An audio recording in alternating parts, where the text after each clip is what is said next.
Allow this time during your walk today to be filled with some openness as I read to you from a collection of perspectives to connect you to yourself. Say yes to you.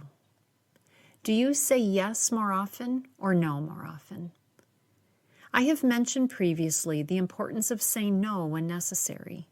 Saying no to events, situations, and people from whom you've experienced depletion, manipulation, selfishness, and discomfort.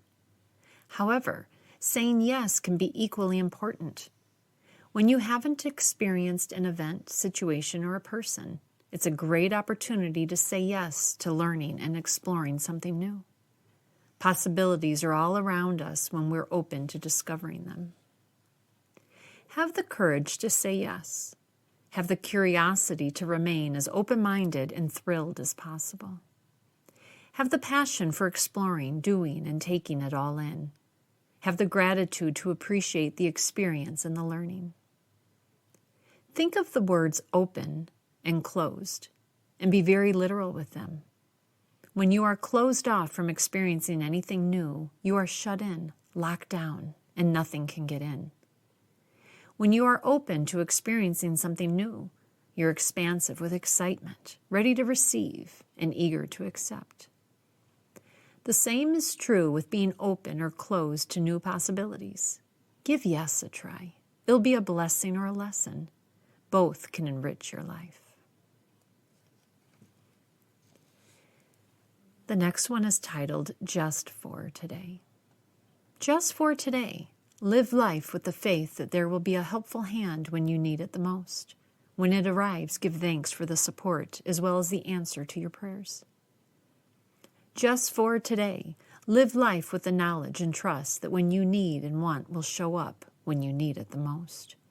When it arrives, give thanks for the granting of your wishes.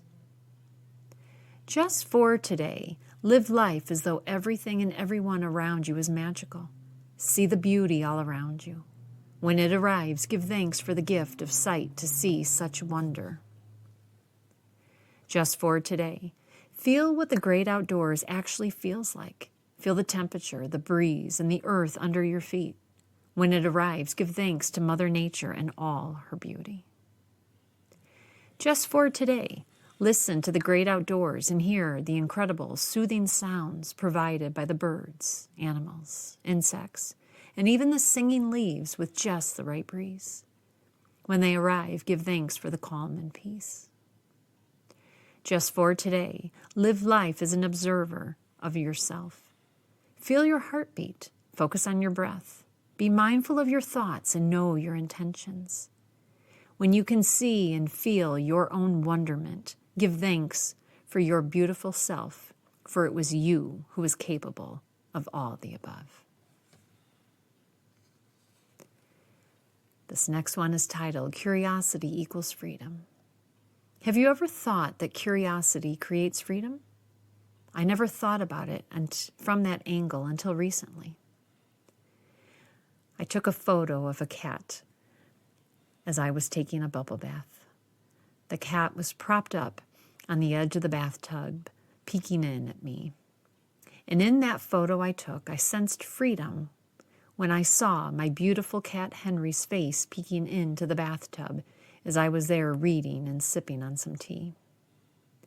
Then, when I read the caption, "To never lose your curiosity," I immediately thought of a child. I had in my mind a child who plays outside all day and explores everything around her or him, not caring about anything except finding what they can find. Combining these two things gives me a tremendous sense and feeling of freedom. Curiosity equals freedom. When you are curious, there is freedom from limited thinking. When curious, there are no what-ifs, but there are tons of what can and what about types of thinking and attitude. When you are curious, something inside of you keeps pushing you forward without concern about the time, energy, or what you find. There is freedom from worry. When you are curious, there is no concern about what others think. Your mind expands, and you begin dreaming and exploring in your mind. There is freedom from judgment. When you are curious, you trust that something is drawing you towards something bigger. You listen, feel, and visualize more, fully trusting your instincts. There is freedom from second-guessing yourself. I love where this is going, and with every word that I type and that I speak out loud right now in this recording, I feel this stronger and stronger in my soul. Curiosity creates freedom. What can you be curious about today? This next one is titled Comfort. Comfort is a funny thing, isn't it? It is familiar and safe, so it gives us a false sense of comfort. However, if what we are hanging on to does not feel right or holds us back, how comfortable and safe can it really be? It is only familiarity that is comfortable and safe. The other night, I was part of a wonderful group coaching call that I belong to, and we experienced parts work. This is where we address the different aspects or parts of ourselves and integrate them to assist us in certain areas of our lives where we may be struggling. For me, one part enjoys the comfort of my bed in the morning and starts my day with critter care, then coffee while I do my morning social media post. The other part wants to get back into the healthy morning routine that starts at 5 a.m. and gets me moving immediately, then tending to what I just stated earlier. In doing more specifics with this parts work, I realized both parts of me wanted comfort. The first part wanted the comfort of a warm bed and a softer start to the day. The second part wanted the comfort of good health, stamina, flexibility, and strength. Seeing that both parts of me wanted the same thing, which was comfort, I could now better integrate the two and see that one is short-term comfort that is fleeting and not always serving, while the other is long-term comfort that will serve me well into the future. This has allowed me to better let go of what is not serving me, to focus on what will benefit me. What are you holding on to out of comfort, safety, routine, and assumptions? If you let go of that, what could you find that creates a more robust you? This next one is called When It's Supposed to Be, It Will Be. Have you had those times in your life when you had to push and push to get something done or moved forward? Was it exactly what you expected, or did it fizzle out after getting so far? Or was it never entirely what you anticipated? This may be because you were working against something else in store for you. Subsequently, it was hard because it wasn't supposed to be. What about those times when everything flowed smoothly and was nearly picture perfect? Once done, you couldn't have asked for anything better, and it even connected you to even more. That may be because you were working towards something intended for you. Subsequently, it was easy because it was supposed to be. I feel we all have a destiny. So when we are in flow with that destiny, most things are in sync to better allow it to happen. When we start venturing too far outside our destiny, most things are blocked by the universe, similar to invincible guideposts that continuously give us directions for our life. You will still need to work to move things forward in your life, even if it is towards something that is intended to be. However, you will notice the difference between alignment being in sync, flow, clarity, connections, and open doors, versus dragging, pushing, pulling, resistance, blockages, and struggle. So for today, pay attention to flow versus drag. The next one is titled The Beauty of the Four Seasons. When we can look at life like the four seasons, it can give us a great perspective. It reminds us that everything in life is cyclical. Everything serves a greater purpose. Everything is connected.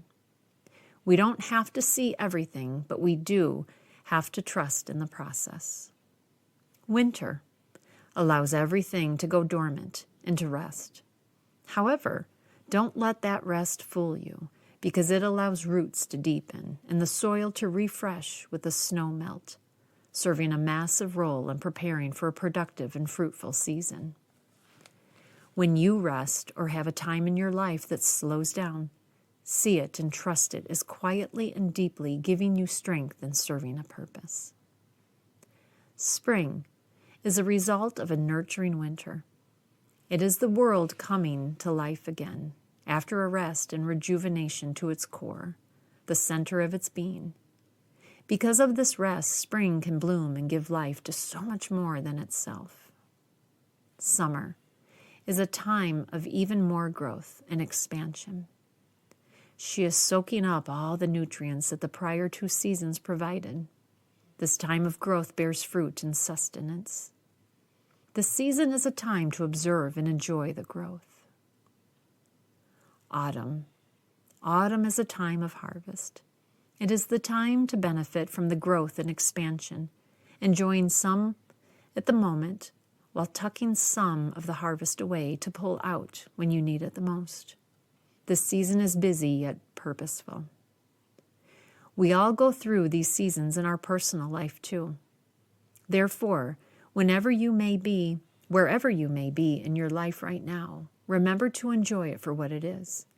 Remember that nothing lasts forever, even if you're in a slump right now. Just as the tree in autumn loses her leaves and winter makes her dormant, spring always comes around for her to bloom again. This reminds us that the dormancy strengthens her roots and serves a purpose, even if we can't see it. If you are in a plentiful season, enjoy it for all that it is, taking in the sweet success of your hard work and preparation. Wherever you are, enjoy your season. See it for what it is. Just breathe. This next one is titled Just Be. I don't know about you, but lately I hear many references such as just be you, be yourself, love yourself. I agree with all these statements so strongly because this is my company name and mission, Be You to Be Full, which is spelled out just as it sounds.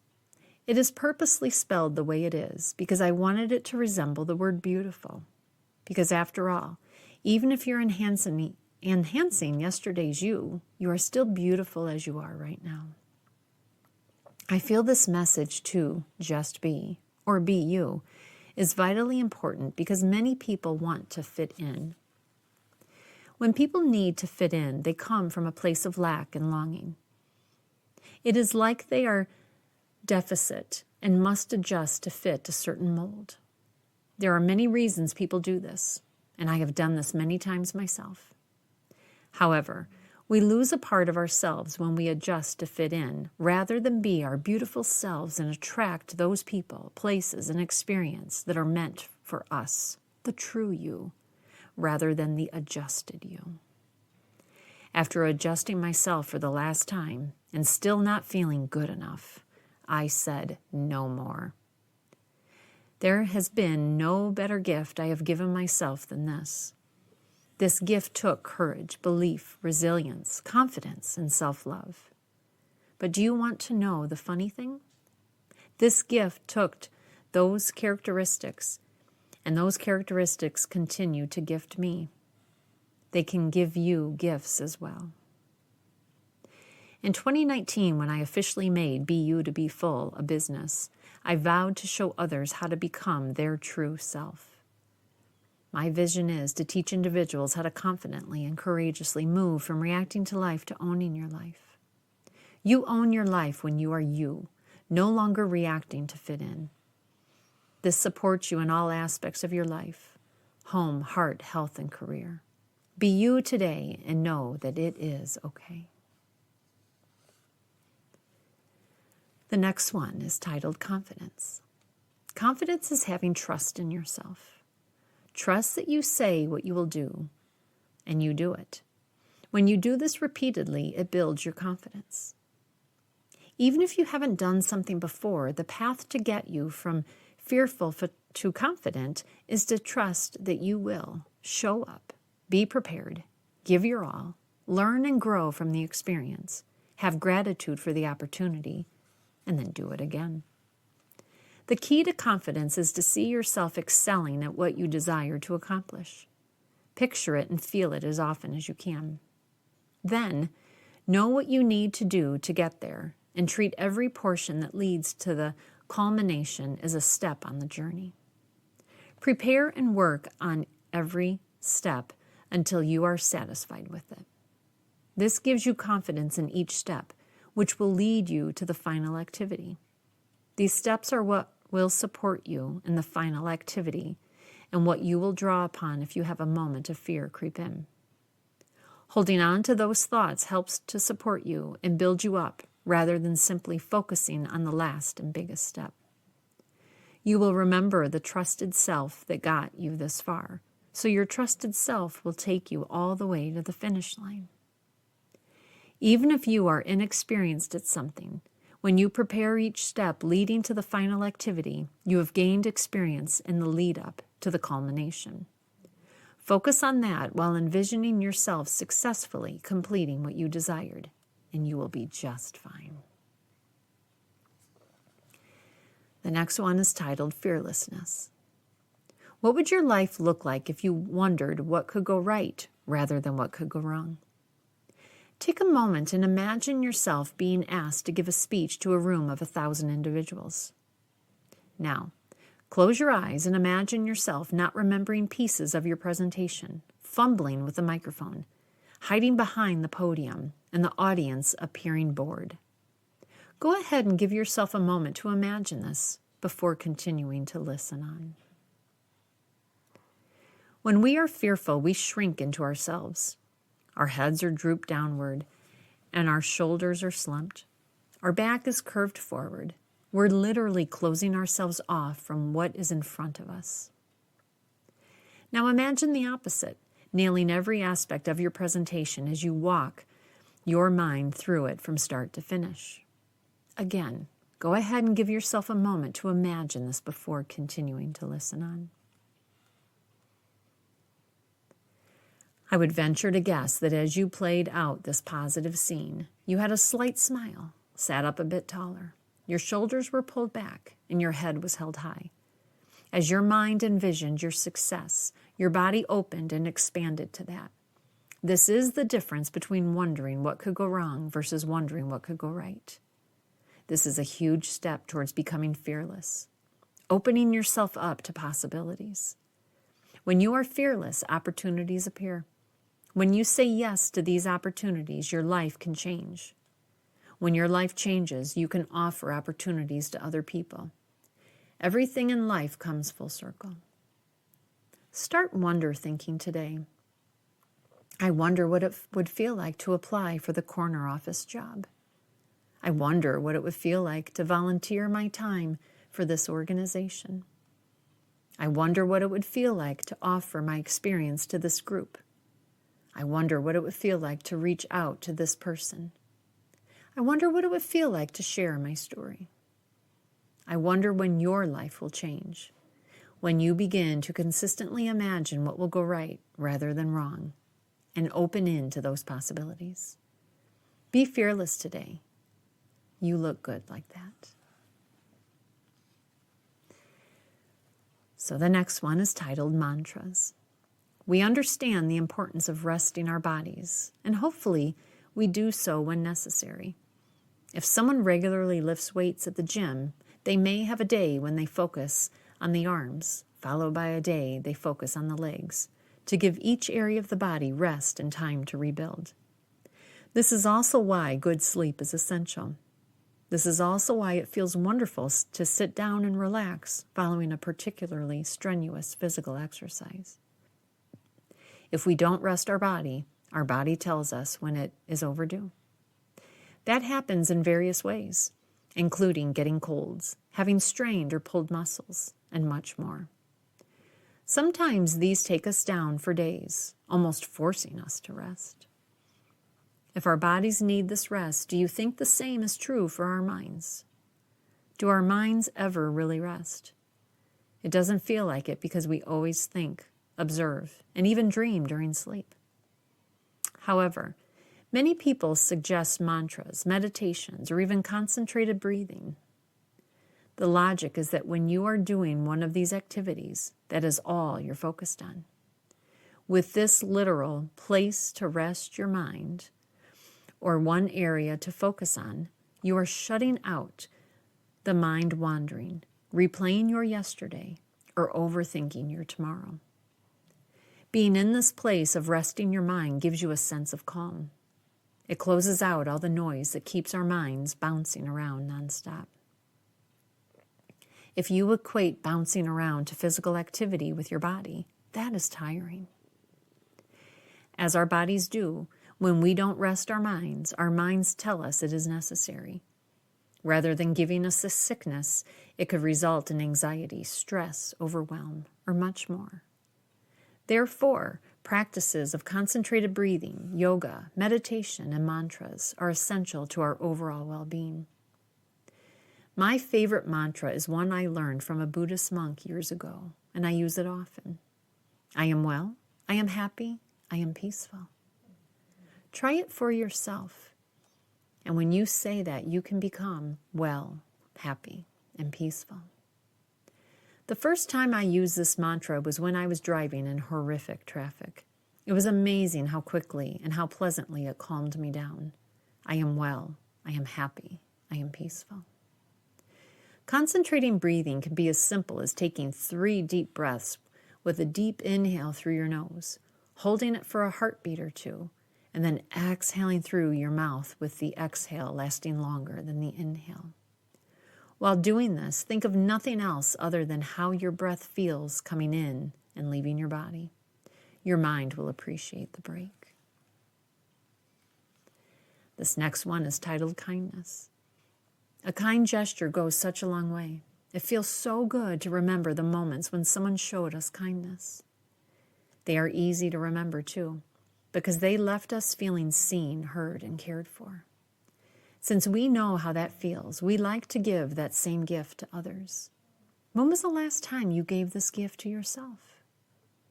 Being kind to yourself consistently can make a significant impact on your life. When you have experienced a significant impact on your own life, you can then create a substantial impact in others' lives. Some examples of being kind to yourself include taking time to center, focus, and calm your mind in the morning gives you clarity and peace for the day, while allowing you to be a positive and calming light for others who may need it. Taking time to read a book feeds your mind while giving your body time to rest and relax, while giving you entertaining stories and new learnings to share. Taking time to care for your body with exercise gives you strength, flexibility, and fitness, while allowing you to assist others better physically. Taking time to enjoy your hobby fills your heart and your soul and gives you enjoyment, while giving you joy and a happy spirit to share with others. Kindness is the circle of life. That circle of life starts with you. Commit to being kind today. This next one is titled Personal Values. Have you seen those who are confident, capable, and able to make decisions easily? It is quite beautiful to witness, and as you see just how productive and fulfilling it makes their life. Do you know how they do it? They have personal values that govern their lives. Values and principles that serve as guardrails for what is most important in your life. If a decision or opportunity falls within their guardrails, it's an easy yes. If something falls outside of their guardrails, it's an easy no. This makes their life efficient, easier, and more fulfilling. It allows a person to have more control over their life, no longer swayed by popular opinion or influence, or later regretting it. Personal values makes your yeses easy and your nos even easier. There is no time taken up with indecision, worry, and stress. It is also helpful when you know and understand your definition of your values. This allows them to come alive even more and to solidify that they are right for you. If you have ever felt taken advantage of or stressed or overwhelmed, it could be that you have not identified your personal values or you did not solidify them with your own definition and meaning. So it was very easy to forget them or put them to the side. So if you don't have personal values, identify those very soon for you. So this next one is titled, Notice What You Notice. We can program our minds for what we want to see. In politics, if you don't like a candidate, you will notice and see all the slander against that candidate, even though there may be just as much good. If you like a specific candidate, you will notice and see all the praise for that candidate, even though there is just as much slander. If you are temporarily down and out, you will notice and see all the ways the world is conspiring against you. If you are currently rocking your life, you will notice and see how the world has your back. Trust and believe that love and kindness surround you every single day. Then notice and see all the different places where it appears. After a while, you don't even have to look for it because you feel it all around you. Our brains have a reticular activating system that is the gatekeeper or a filter of the gazillion amounts of information being fed to our senses and delivered to our conscious mind. Since the reticular activating system is a filter, you can teach it what you want to enter your mind, which ultimately impacts your life. This explains the phenomenon of when you are searching to buy a specific car that you like and you suddenly see that car everywhere. Your reticular activating system knows what you are looking for, so it serves it up to you. Although hundreds of cars are on the road, you notice and see the one that you desire. Do you want to start seeing loving kindness everywhere? Turn on your reticular activating system to that channel so it knows what to filter through and serve up to you. This next one is called leadership. Leaders can be everywhere and do not have to be identified by title. A leader is not only, and not always, the person sitting in the fancy corner office. Many people with the title of manager, supervisor, or anything similar may believe that they are a leader based on their titles. A title does not reflect leadership. Action, connection, execution, and results reflect leadership. No matter your title, you can be a leader if you desire to be. Mom, dad, teacher, firefighter, administrative assistant, volunteer, engineer, accountant, etc. Leaders have a clear vision, know why it is a vision, and know who can help reach it. They have a driving force bigger than them. They can see, feel, and hear that vision before it comes to fruition. They can see the steps needed to get there. And they use a balance of their head and heart to inspire others towards the shared vision. People can feel a leader's heart. People can also see where the leader is going and why, which allows people to perform well and usually better when they can see the entire picture. Leaders embrace and include others. I like to say that if you want a person to do A, you need to tell them that it is part of reaching D. You may be surprised how many times that person can then do B and C too, or at least do A in a certain way that allows those who will do the rest to do so much more efficiently and effectively. When people are driven by another person's goals and only know the task in front of them, it is hard to get inspired and do your absolute best to make the task all it can be. Driving or pushing people to only the step in front of them versus leading them to the staircase is usually the difference between a leader and a manager. Find ways to be a leader today. Model the way in all that you do. And the last one for this section is titled Abundance versus Lack. Live with an abundant mindset and you will have an abundant life. Live with a lack mindset and you will have a life of lack. You are right if you think you cannot be, do, have, and give certain things. You are right if you think you can be, do, have, and give certain things. Which one do you want to be right about? The land of lack or the acreage of abundance? Imagine it, see it, get curious about it, feel it, work towards it, live it, and give thanks for it. This is opposed to dreaming about it, but immediately thinking, I can't do this. Things like this are for other people. What will others think? and never making a move towards it or making some small attempts. It continues when at any first small struggle you stop and think, see, I was right. I can't do this or have this, and give up, deciding not to dream again. There is enough for everyone. You are included in that group of everyone. So do it now. So I hope you found these readings to be very helpful, supportive, and inspiring for you in your day ahead. May you have a beautiful rest of your day.